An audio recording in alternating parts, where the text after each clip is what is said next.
Bryce Harper had 2 home runs. Didi Gregorius went yard. Bryson Stott went yard. Hoskins go yard yesterday. Who else went yard yesterday? So many. I lost count. Stott. Oh, Mickey Moniak. Mickey Moniak went yard yesterday. And that's a great sign as well because we're trying to figure out who's going to be the Phillies center fielder opening day.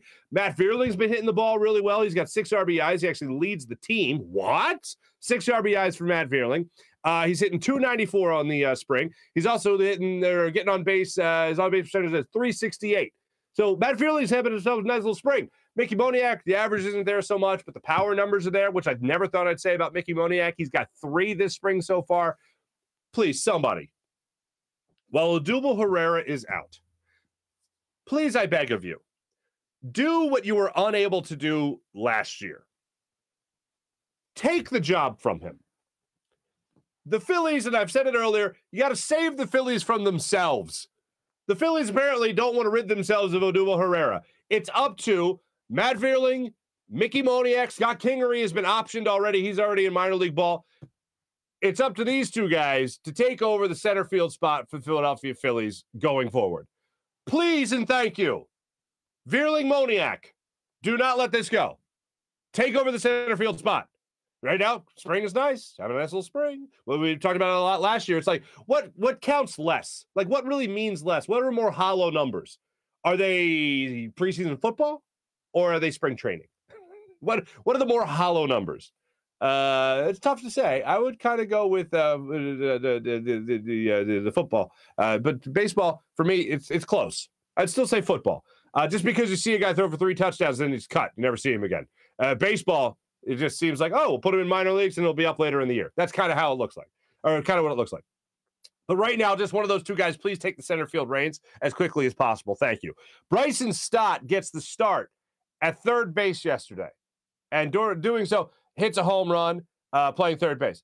He played a little bit of third base, not a lot of third base at the minor league level, and he's only played 10 games in total at AAA. 24 years old. You usually want guys like that, wherever they are, AAA or the big leagues, to get playing time. That third base bag is up for grabs right now. They have, right now, Alec Boehm trying to compete for that spot. They got the new guy from the Braves, Camargo, playing at third base as well, who had a great 2018, by the way, like 19 home runs for the Braves. Like, could put it together well. Can play all over the infield. He's another competitor there for the third base spot.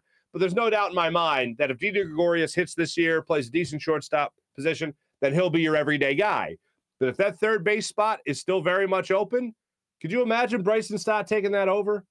Imagine having a young guy going through the system, a top pick, playing third base, hitting well for you, playing good defense. Like, let's just live in that fantasy world for a second, because it's been a minute since we've seen it. Even 2 years ago with Alec Boehm trying to take the league by storm, hitting, leading the league in runners in scoring position, hitting with runners in scoring position. He didn't play a good third base. He was hitting the ball really well, but he wasn't playing well defensively. Now we have a new hope and a 24-year-old top pick in Bryson Stott. Hopefully he can be the guy now. Our eyes will turn to him, and hopefully he can get it going. But the Phillies absolutely mashing. Nick Castellanos got his first start with the Phillies. Nick Castellanos got his first hit with the Phillies. And if you didn't see it, through the Toronto Blue Jays broadcast, Phillies get a 10-5 win yesterday, by the way. Nick Castellanos steps up to the plate, gets his first hit, and instead of doing the play-by-play of it, his first hit is a Philly, the Toronto Blue Jays are talking about how one of their coaches just got arrested for a DUI. Cool. Not that I was chomping at the bit for that first call of a Nick Castellanos hit for the Phillies. That won't count until it's actual spring training. Actual spring training's over. But, that just happened. Yeah. But the best part about Nick Castellanos wasn't the fact that he was playing yesterday. It was what he said after the game. Bryce Harper hits 2 home runs during the game. Afterwards, they catch up with Nick Castellanos, and he says, if Bryce Harper's basically batting third and I'm batting cleanup, then I got the best seat in the house for Bryce Harper hitting home runs. And to actually quote him yesterday, I was paraphrasing, but what he actually said was, man, I hope he's got about 50 more of those left in his back pocket. That right there, along with 5 home runs in yesterday's game, oh, that got it going, ladies and gentlemen. That got it going for Phillies starting the regular season in just less than 2 weeks. Baseball sucks. Phillies are awesome. That'll be my mindset, my mentality throughout at least the rest of this year.